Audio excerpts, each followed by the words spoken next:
Assalamualaikum warahmatullahi wabarakatuh. Saya Farika Raisa Fania, NPM 21032010165.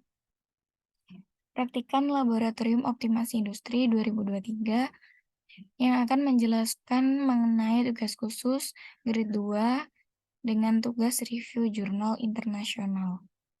Di sini saya mendapatkan jurnal modul 1 dan modul 3. Di sini saya mengambil judul Optimal Feedback Control of Batch Shape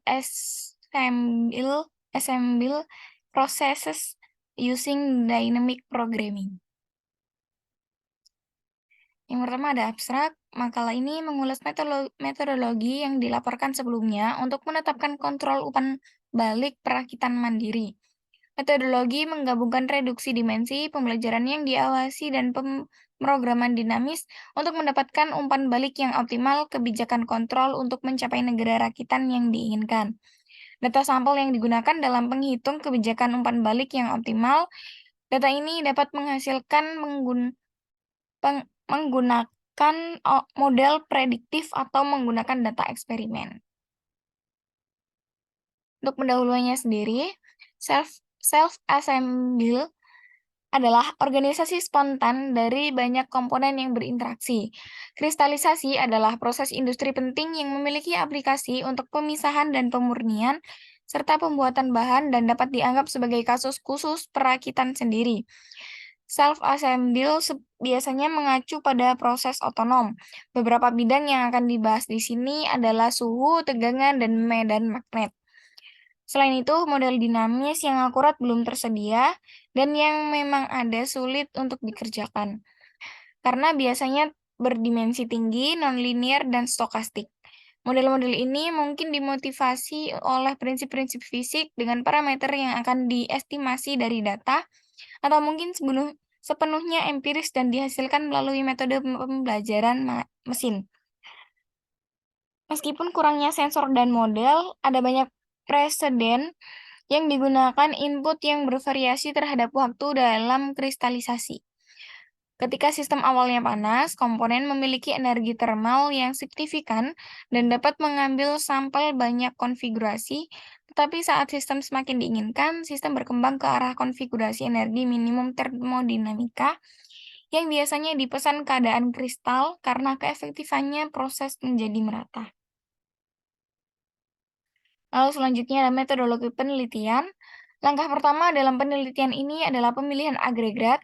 Penelitian terukur variabel yang menganggap properti sistem kunci yang ingin dikendalikan.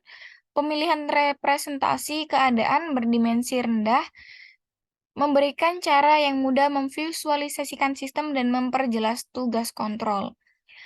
Lalu langkah selanjutnya adalah mengidentifikasi model dinamika yang menghubungkan dan diharapkan perubahan masa dan hitungan atau keadaan ke masa saat ini.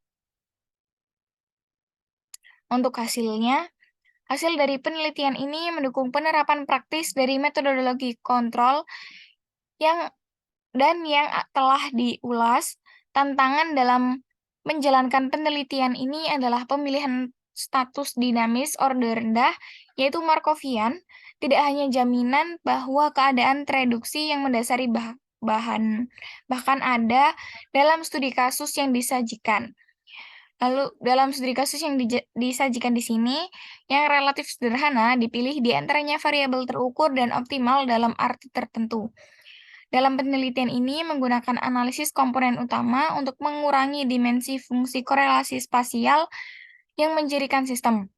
Korelasi spasial fungsi berdimensi tinggi, namun menghilangkan kesimetrian yang terkait dengan translasi dari rotary, alih-alih menangkap posisi relatif. Dengan dua metode menangkap paling banyak varians dan hingga mode yang secara signifikan lebih kecil, tetapi terperangkap fitur yang diidentifikasi menjadi penting berdasarkan pengetahuan domain.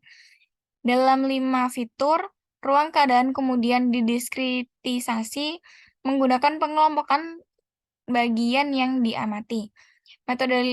metode nonlinier tidak menggunakan skala dengan baik ke sistem besar, jadi melakukan pemrosesan terlebih dahulu dengan analisis komponen utama yang dianjurkan.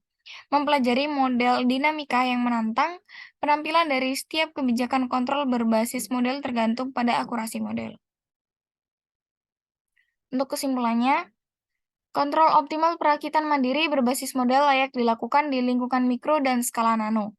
Sebagian besar karena kemajuan teknologi terkini dalam penginderaan real-time. Dalam penelitian ini, dianjurkan penekanan kuat pada pengukuran real-time saat membangun model dinamis. Dalam 2 studi kasus yang disajikan dalam penelitian ini, keadaan dalam model dinamis tingkat rendah langsung dirasakan secara real-time.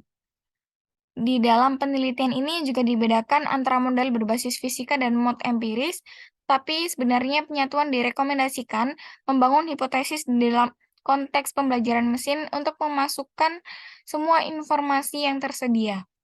Di kedua studi kasus, pertama-tama dibuat model urutan tereduksi dan tereduksi, kemudian menghitungnya kebijakan umpan balik yang optimal menggunakan model tersebut. Namun, proses 2 langkah ini tidak diperlukan. Sebaliknya, konsep pembelajaran penguatan dapat ditetapkan lebih banyak sehingga kebijakan tersebut dipelajari langsung dari percobaan. Mempelajari kebijakan kontrol secara langsung dari eksperimen bisa jadi menantang di beberapa sistem karena banyaknya data yang dibutuhkan. Terima kasih. Sekian penjelasan review jurnal modul 1 dan modul 3 dari saya. Jika ada salah, mohon maaf. Wassalamualaikum warahmatullahi wabarakatuh.